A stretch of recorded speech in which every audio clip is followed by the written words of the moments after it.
Vamos direto ao ponto, sem rodeios. O ministro Alexandre de Moraes, do Supremo Tribunal Federal, decidiu reagir.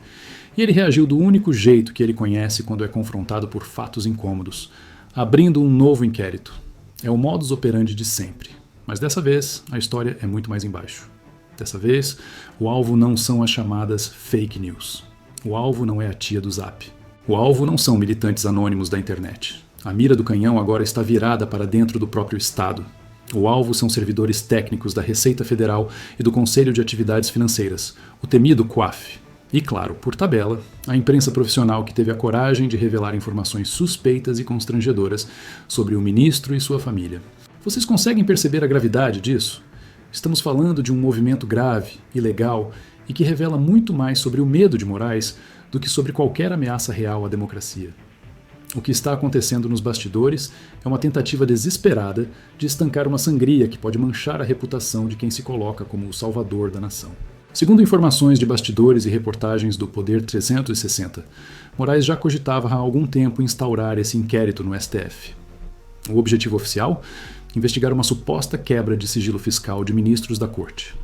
A narrativa que eles estão montando é a seguinte: a suspeita, levantada pelo próprio ministro, é de que auditores da Receita ou técnicos do COAF teriam acessado informações financeiras de ministros e suas famílias indevidamente e vazado esses dados para a imprensa.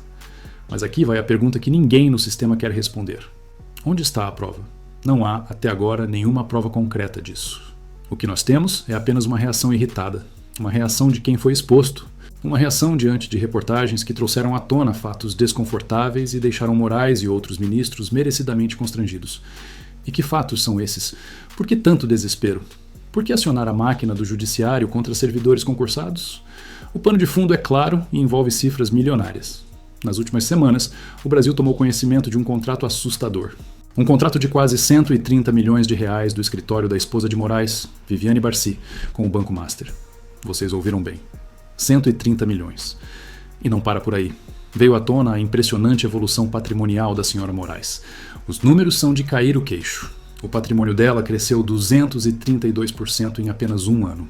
Estamos falando de um aumento de mais de 50 milhões de reais. Meus amigos, isso é algo capaz de deixar sem fôlego até advogados renomados como Cacai, que tem aquele privilégio único e especial de despachar de bermuda branca no Supremo. 50 milhões de reais em um ano, enquanto o olho brasileiro conta moeda para pagar o imposto. A riqueza de quem circula na órbita do STF explode. Essas informações não saíram de grupos de WhatsApp. Elas foram reveladas por jornalistas como Malu Gaspar e Lauro Jardim, no jornal O Globo, com base em apuração jornalística legítima. Não foi invenção. Não foi boato. Foi dado. Foi fato. E qual foi a resposta? Explicação? Transparência? Mostrar os serviços prestados? Não. A resposta foi a abertura de um inquérito para caçar quem descobriu isso. Há apenas uma reação irritada diante de reportagens que expuseram o que eles queriam manter no escuro. Vamos analisar friamente. Esse contrato, por si só, já levantaria alertas em qualquer sistema de controle minimamente funcional desse país. Estamos falando de pagamentos milionários mensais. Valores muito acima da média de mercado. E quem está pagando? Um banco, o Banco Master, que hoje é investigado por fraudes bilionárias. E para quem o banco paga? Para um escritório pequeno, sem atuação relevante conhecida no mercado, que tem como grande distinção apenas o sobrenome Moraes na porta. A situação fica ainda mais nebulosa quando a gente olha os detalhes. Segundo a própria imprensa, o trabalho supostamente prestado por esse escritório é desconhecido nos órgãos onde ele deveria atuar. Ninguém viu atuação relevante no Banco Central. Ninguém viu no CAD. Ninguém viu na Procuradoria-Geral da Fazenda Nacional. Onde está o serviço de 130 milhões? Onde estão as petições, as defesas, os pareceres que justificam essa montanha de dinheiro? A pergunta óbvia, a pergunta que qualquer país sério estaria fazendo agora, não é quem vazou a informação. Clã? A pergunta é, por que isso nunca foi investigado? Por que o COAF não travou isso? Por que a Receita não auditou isso antes? Mas, em vez de responder a essa pergunta vital para a moralidade pública, Moraes faz o movimento inverso. Ele parte de uma premissa puramente especulativa. Sem evidência ou prova alguma. Ele decide que alguém do COAF ou da Receita Federal teria quebrado o sigilo dele e de outros ministros para atingir o STF. Vejam o tamanho do delírio conspiratório. Eles transformam uma apuração jornalística sobre enriquecimento rápido em um ataque à instituição. É um argumento que deveria fazer corar até quem já perdeu a vergonha faz tempo. E a partir dessa fantasia de perseguição, ele tenta justificar um novo inquérito. E adivinhem quem vai conduzir esse inquérito? Convenientemente, ele mesmo. A ilegalidade disso salta aos olhos. É evidente. Prestem atenção nisso. Auditores da Receita Federal e técnicos do COAF não têm foro privilegiado. Eles são cidadãos comuns perante a lei, servidores públicos. Não cabe ao STF investigá-los. O Supremo não é delegacia de polícia para investigar servidor de nível médio. Mais do que isso, não cabe a um ministro abrir inquérito de ofício, sem provocação do Ministério Público. E, sobretudo, é uma aberração jurídica alguém que se diz vítima atuar como relator, investigador e juiz da investigação contra quem lhe teria causado algum dano. Isso viola tudo o que a gente aprendeu sobre direito. Viola princípios elementares do devido processo legal. Viola a imparcialidade. Viola a competência. Mas no Brasil de hoje, parece que a regra é clara. Aos amigos, tudo. Aos inimigos, a lei. E quando a lei atrapalha, a gente inventa um inquérito. Mais uma vez, viola-se a democracia sob o pretexto de defendê-la. Em nome da democracia, rasgam-se a Constituição e as garantias individuais. Há um desvio de finalidade cristalino aqui. Investigar como informações chegaram à imprensa, quando essas informações dizem respeito ao bolso da própria esposa do juiz, não é defesa institucional coisa nenhuma. Não é defesa do Estado democrático de direito. Isso tem outro nome. É retaliação. É intimidação. É vingança. É uma tentativa explícita, brutal, de silenciar servidores concursados que só estavam fazendo o seu trabalho e jornalistas que cumpriram seu papel de fiscalizar o poder. O recado que Brasília está mandando com esse inquérito é o seguinte, como se estivessem gritando num megafone. Vamos perseguir até o fim quem revelar verdades incômodas sobre nós. É a lei do silêncio imposta pela toga.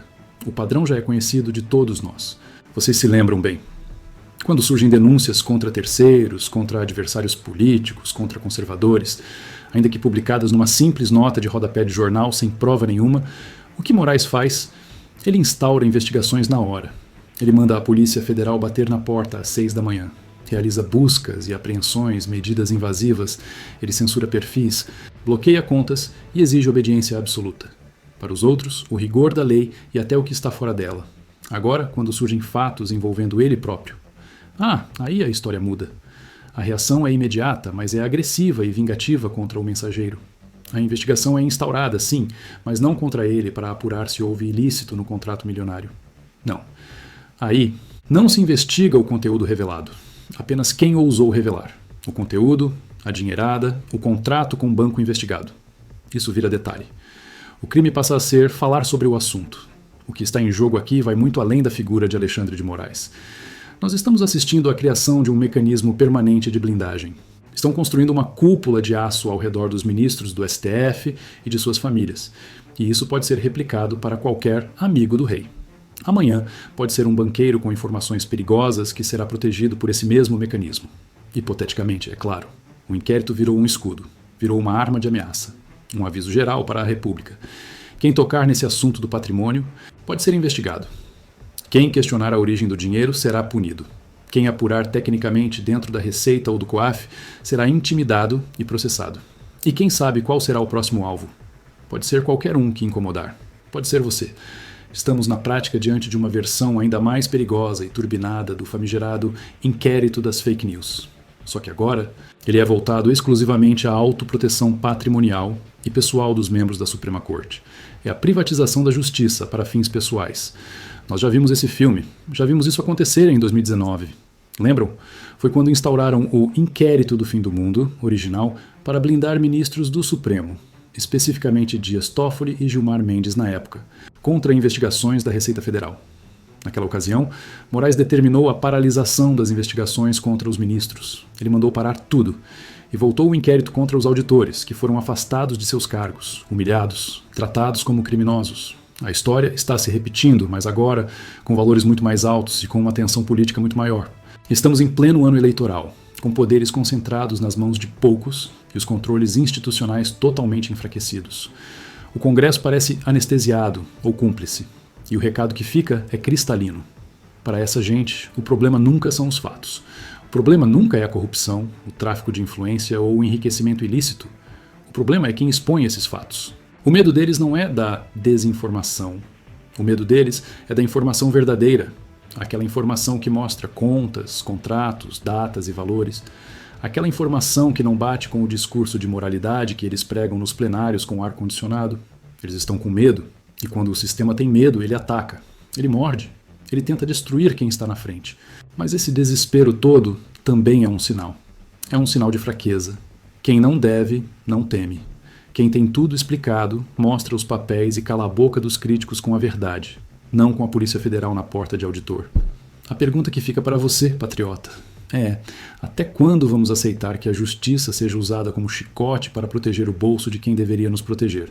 Se você também está indignado com essa blindagem, se você quer ver a verdade aparecer, custe o que custar, agora é a hora de se posicionar. Inscreva-se no canal Escalda Patriota News. Deixe o seu like para mostrar ao algoritmo que nós não vamos nos calar e compartilhe esse vídeo. A verdade é a nossa única arma. Até a próxima!